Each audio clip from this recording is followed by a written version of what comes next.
The 21st century tried to sanitize the animal out of the human, leaving a sterile, violent simulation of civility.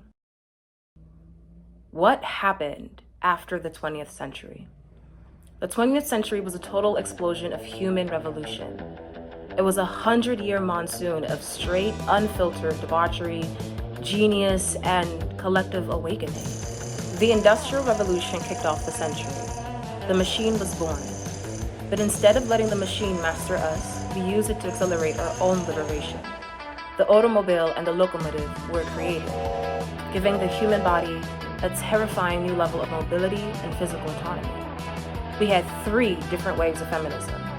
Women aggressively demanded the right to vote, the right to own land, and the right to exist outside the domestic cage. Sound evolved. Human expression got louder, grittier, and more syncopated.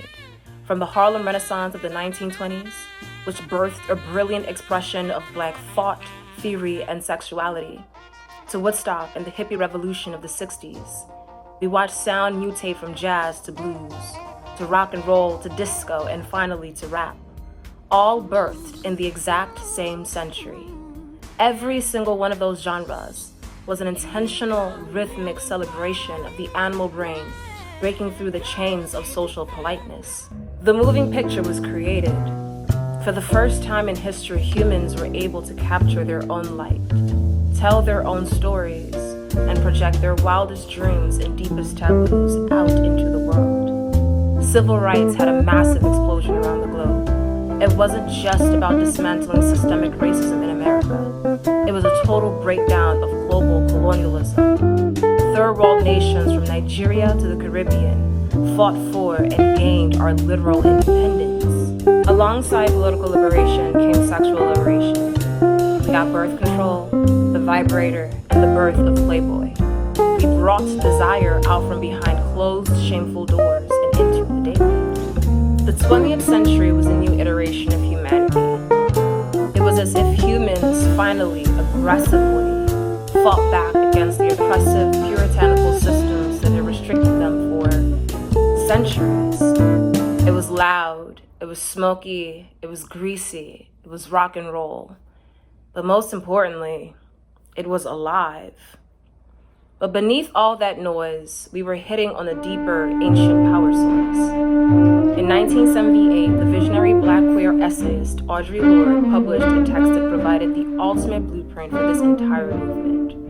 It was called Use of the Erotic. The erotic is power. And what Lorde understood and what she tried to warn us about is that the erotic is not merely some cheap, plasticized sexual sensation. Lorde defined the erotic as our deepest, most non-rational creative energy. She called it a profound resource within each of us that lies in a deeply spiritual plane, firmly rooted in the power of our unexpressed or unrecognized feeling.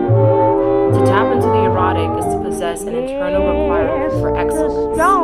It is the baseline ability to define what power and pleasure look like for ourselves, entirely free from the empire's cage. The erotic is the ultimate expression of human presence and friction. It is our internal compass. Because then we moved into the 21st century.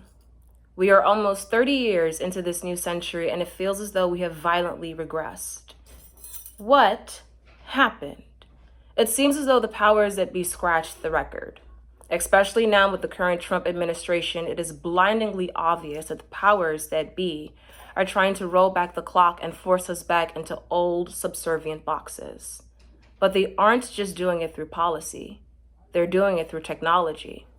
What the 21st century has tried to do is polish the animal. They want to strip the erotic of its power and turn human beings into sterile, predictable, compliant algorithms. Because when you strip a human of their erotic compass, they lose their capacity to define excellence from themselves. They become easy to control. What the 20th century understood, and what Audre Lorde articulated, is that humanity is messy. True humanity requires texture, friction, and presence. But the animal brain cannot be fully suppressed.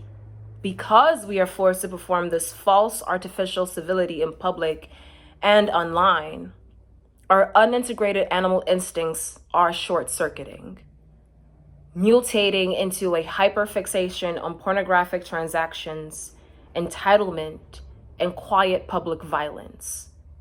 We are now at another turn. We are being called to fight for our basic humanity. Will we be human, or will we be machines? The billionaire class is working overtime to convince us that there is no inherent value to humanity unless it can be bought, sold, or automated.